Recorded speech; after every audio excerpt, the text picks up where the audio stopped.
Hello दोस्तों, पूस की रात कहानी प्रेमचंद द्वारा लिखी हुई। इस पर आप अपनी प्रतिक्रिया जरूर दें। आपको कैसी लगी? हल्कू ने आकर स्त्री से कहा, सहना आया है, लाओ जो रुपए रखे हैं उसे दे दूं, किसी तरह गला तो छूटे। मुन्नी झाड़ू लगा रही थी, पीछे फिरकर बोली, 3 ही तो रुपए हैं, दे दोगे तो कमल कहाँ से आवेगा? माघ पूस की रात हार में कैसे कटेगी? उससे कह दो फसल पर रुपए दे देंगे, अभी नहीं। हल्कू एक क्षण अनिश्चित दशा में खड़ा रहा। पूस सिर पर आ गया। कमल के बिना हार में रात को वह किसी तरह नहीं जा सकता। मगर सहना मानेगा नहीं। घुड़कियां जमावेगा, गालियां देगा। बला से जाड़ों मरेंगे। बला सिर से टल जाएगी। यह सोचता हुआ वह अपना भारी भरकम डील लिए हुए, जो उसके नाम को झूठ सिद्ध करता था, स्त्री के समीप आ गया और खुशामद करके बोला, ला दे दे, गला तो छूटे। कम्मल के लिए कोई दूसरा उपाय सोचूंगा। मुन्नी उसके पास से दूर हट गई और आंखें तरेरती हुई बोली, कर चुके दूसरा उपाय, जरा सुनूं, कौन उपाय करोगे? कोई खैरात दे देगा कम्मल? न जाने कितनी बाकी है जो किसी तरह चुकने ही नहीं आती। मैं कहती हूं, तुम क्यों नहीं खेती छोड़ देते? मर मर काम करो, उपज हो तो बाकी दे दो। चलो छुट्टी हुई। बाकी चुकाने के लिए ही तो हमारा जन्म हुआ है। पेट के लिए मजूरी करो, ऐसी खेती से बाज आए। मैं रुपए न दूंगी, न दूंगी। हल्कू उदास होकर बोला, तो क्या गाली खाऊं? मुन्नी ने तड़प कर कहा, गाली क्यों देगा? क्या उसका राज है? मगर यह कहने के साथ उसकी तनी हुई भौहें ढीली पड़ गईं। हल्कू के उस वाक्य में जो कठोर सत्य था, वह मानो एक भीषण जंतु की भांति उसे घूर रहा था। उसने जाकर आले पर से रुपए निकाले और लाकर हल्कू के हाथ पर रख दिए। फिर बोली, तुम छोड़ दो अब की से खेती। मजूरी में सुख से एक रोटी खाने को तो मिलेगी, किसी की धौंस तो न रहेगी। अच्छी खेती है, मजूरी करके लाओ, वह उसी में झोंक दो, उस पर से धौंस। हल्कू ने रुपए लिए और इस तरह बाहर चला, मानो अपना हृदय निकाल कर देने जा रहा हो। उसने मजूरी से एक एक पैसा काट कपट कर 3 रुपए कम्मल के लिए जमा किए थे। वह आज निकले जा रहे थे। एक एक पग के साथ उसका मस्तक अपनी दीनता के भार से दबा जा रहा था। पूस की अंधेरी रात। आकाश पर तारे ठिठुरते हुए मालूम होते थे। हल्कू अपने खेत के किनारे ऊख के पत्तों की एक छतरी के नीचे बांस के खटोले पर अपनी पुरानी गाढ़े की चादर ओढ़े कांप रहा था।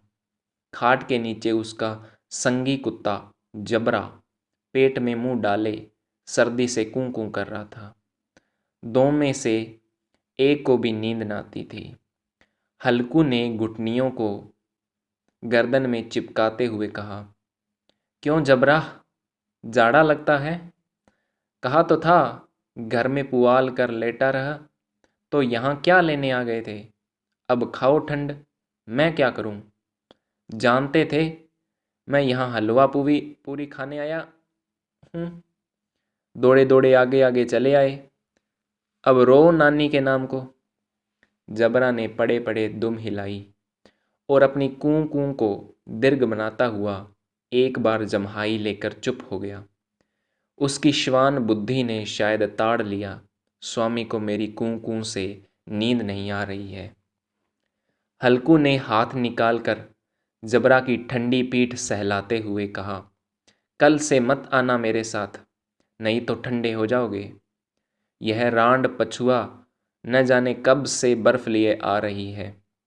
उठूं फिर एक चिलम भरूं, किसी तरह राख तो कटे। 8 चिलम तो पी चुका, यह खेती का मजा है। और एक एक बागवान ऐसे पड़े हैं जिनके पास जाड़ा जाए तो गर्मी से घबराकर भागे। मोटे मोटे गद्दे, लिहाफ, कम्बल। मजाल है कि जाड़े का गुजर हो जाए। तकदीर ही खूबी है, मजूरी हम करें, मजा दूसरे लूटे। हल्कू उठा और गड्ढे में से जरा सी आग निकालकर चिलम भरी। जबरा भी उठ बैठा। हल्कू ने चिलम पीते हुए कहा, पिएगा चिलम? जाड़ा तो क्या जाता है, जरा मन बहल जाता है। जबरा ने उसके मुंह की ओर प्रेम से छलकती हुई आंखों से देखा। हल्कू, आज और जाड़ा खा ले। कल से मैं यहाँ पुआल बिछा दूंगा, उसे में घुसकर बैठना, तब जाड़ा न लगेगा। जबरा ने अगले पंजे उसकी घुटनियों पर रख दिए और उसके मुंह के पास अपना मुंह ले गया। हल्कू ने उसकी गर्म सांस ली। चिलम पीकर हल्कू फिर लेटा और निश्चय करके लेटा कि चाहे कुछ हो, अब की सो जाऊंगा। एक ही क्षण में उसके हृदय में कंपन होने लगा। कभी इस करवट लेटता, कभी उस करवट, पर जाड़ा किसी पिशाच की भांति उसकी छाती को दबाए हुए था। जब किसी तरह न रहा गया तो उसने जबरा को धीरे से उठाया और उसके सिर को थपथपाकर उसे अपनी गोद में सुला लिया। कुत्ते की देह से जाने कैसी दुर्गंध आ रही थी, पर वह उसे अपनी गोद में चिपटाए हुए ऐसे सुख का अनुभव कर रहा था जो इधर महीनों से उसे न मिला था। जबरा शायद समझ रहा था कि स्वर्ग यही है, और हल्कू की पवित्र आत्मा में तो उस कुत्ते की प्रति घृणा की गंध तक न थी। अपने किसी अभिन्न मित्र या भाई को भी वह इतनी ही तत्परता से गले लगाता। वह अपनी दीनता से आहत न था जिसने आज उसे इस दशा को पहुंचा दिया।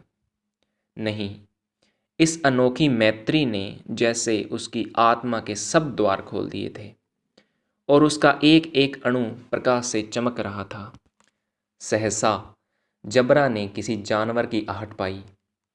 इस विशेष आत्मीयता ने उसमें एक नई स्फूर्ति पैदा कर दी थी जो हवा के ठंडे झोंकों को तुच्छ समझती थी। वह झपटकर उठा और छतरी के बाहर आकर भूंकने लगा। हल्कू ने उसे कई बार चुमकार कर बुलाया, पर वह उसके पास न आया। हार में चारों तरफ दौड़ दौड़ कर भूंकता रहा। एक क्षण के लिए भी आ भी जाता तो तुरंत ही फिर दौड़ता। कर्तव्य उसके हृदय में अरमान की भांति उछल रहा था। 1 घंटा और गुजर गया। रात ने शीत को हवा से धधकाना शुरू किया। हल्कू उठ बैठा और दोनों घुटनों को छाती से मिलाकर सिर को उसमें छिपा लिया। फिर भी ठंड कम न हुई। ऐसा जान पड़ता था सारा रक्त जम गया है। धमनियों में रक्त की जगह हिम बह रहा है। उसने झुककर आकाश की ओर देखा। अभी कितनी रात बाकी है? सप्तर्षि अभी आकाश में आधे भी नहीं चढ़े। ऊपर आ जाएंगे तब कहीं सवेरा होगा। अभी पहर भर से ऊपर रात है। हल्कू के खेत से कोई एक गोली के टप्पे पर आमों का बाग था। पतझड़ शुरू हो गई थी। बाग में पत्तियों का ढेर लगा हुआ था। हल्कू ने सोचा, चलकर पत्तियां बटोरूं और उन्हें जलाकर खूब तपूं। रात को कोई मुझे पत्तियां बटोरते देखे तो समझे कोई भूत है। कौन जाने कोई जानवर ही छिपा बैठा हो। मगर अब तो बैठे नहीं रहा जाता। उसने पास के अरहर के खेत में जाकर कई पौधे उखाड़ लिए और उनकी एक झाड़ू बनाकर हाथ में सुलगता हुआ उपला लिए बगीचे की तरफ चला। जबरा ने उसे आते देखा तो पास आया और दुम हिलाने लगा। हल्कू ने कहा, अब तो नहीं रहा जाता जबरू, चलो बगीचे में पत्तियां बटोर कर तपें। टांठे हो जाएंगे तो फिर आकर सोएंगे, अभी तो बहुत रात है। जबरा ने कूं कूं करके सहमति प्रकट की और आगे आगे बगीचे की ओर चला। बगीचे में खूब अंधेरा छाया हुआ था और अंधकार में निर्दय पवन पत्तियों को कुचलता हुआ चला जाता था। वृक्षों से ओस की बूंदें टप टप नीचे टपक रही थी। एकाएक एक झोंका मेहंदी के फूलों की खुशबू लिए हुए था। हल्कू ने कहा, कैसी अच्छी महक आई जबरू, तुम्हारी नाक में भी सुगंध आ रही है। जबरा ने कहीं जमीन पर एक हड्डी पड़ी मिली गई थी, उसे वह चिंचोड़ रहा था। हल्कू ने आग जमीन पर रख दी और पत्तियां बटोरने लगा। जरा देर में पत्तियों का एक ढेर लग गया। हाथ ठिठुरे जाते थे, नंगे पांव गले जाते थे और वह पत्तियों का पहाड़ खड़ा कर रहा था। इसी अलाव में वह ठंड को जलाकर भस्म कर देगा। थोड़ी देर में अलाव जल उठा। उसकी लो ऊपर वाले वृक्ष के पत्तियों को छू छू कर भागने लगी। उस अस्थिर प्रकाश में बगीचे के विशाल वृक्ष ऐसे मालूम होते थे मानो उस अथाह अंधकार को अपने सिरों पर संभाले हुए हों।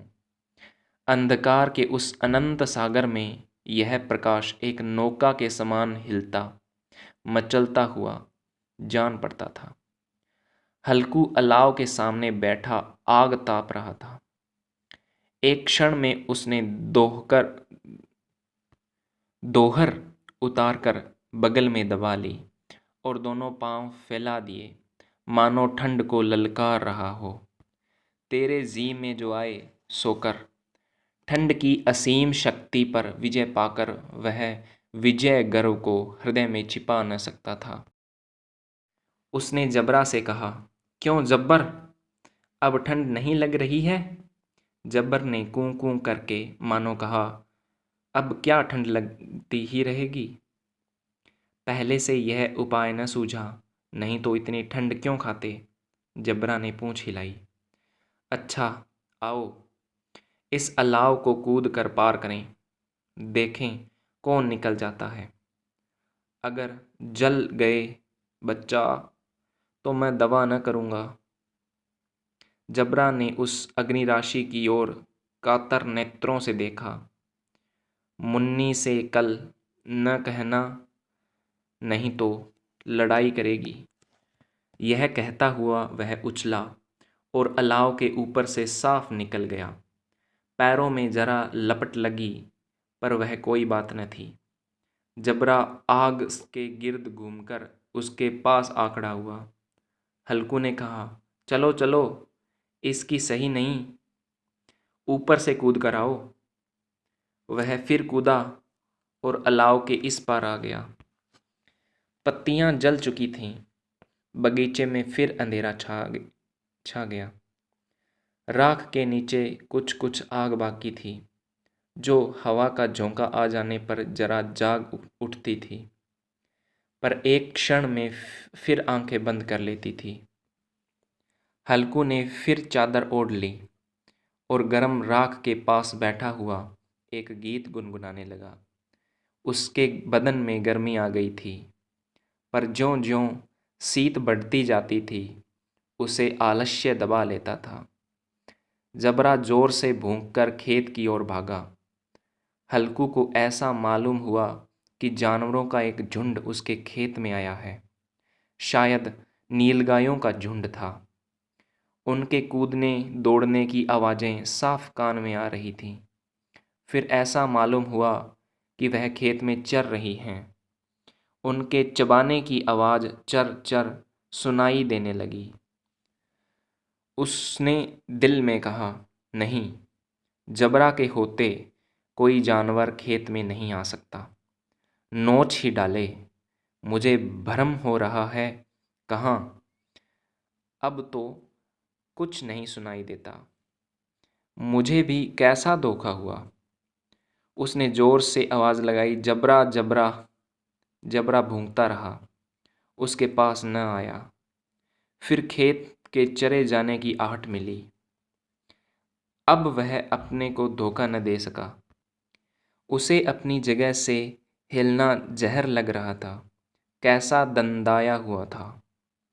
इस जाड़े पाले में खेत में जाना, जानवरों के पीछे दौड़ना असूझ जान पड़ा। वह अपनी जगह से न हिला। उसने जोर से आवाज़ लगाई, हिलो हिलो हिलो। जबरा फिर भौंक उठा। जानवर खेत चर रहे थे। फसल तैयार है। कैसी अच्छी खेती थी, पर ये दुष्ट जानवर उनका सर्वनाश किए डालते हैं। हल्कू पक्का इरादा करके उठा और 2-3 कदम चला, पर एकाएक हवा का ऐसा ठंडा चुभने वाला बिच्छू के डंक का सा झोंका लगा कि वह फिर बुझते हुए अलाव के पास आ बैठा और राख को कुदेर कर अपनी ठंडी देह को गरमाने लगा। जबरा अपना गला फाड़े डालता था। नीलगायें खेत का सफाया किए डालती थीं, पर हल्कू गरम राख के पास शांत बैठा हुआ था। अकर्मण्यता ने रस्सियों की भांति उसे चारों तरफ से जकड़ रखा था।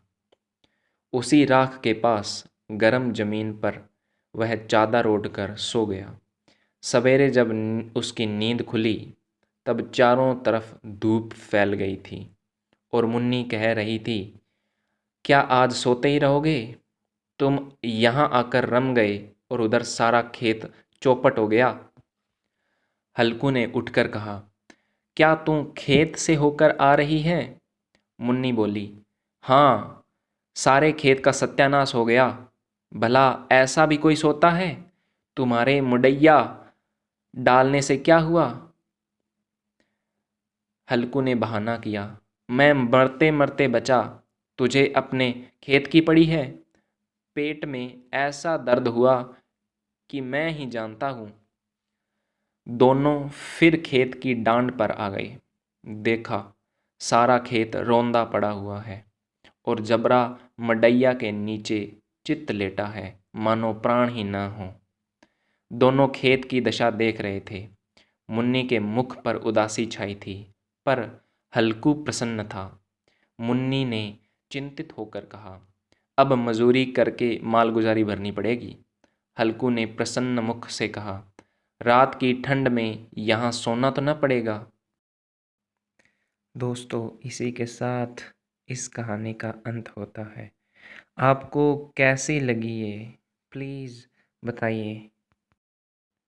कहानी सुनने के लिए आपका बहुत बहुत धन्यवाद।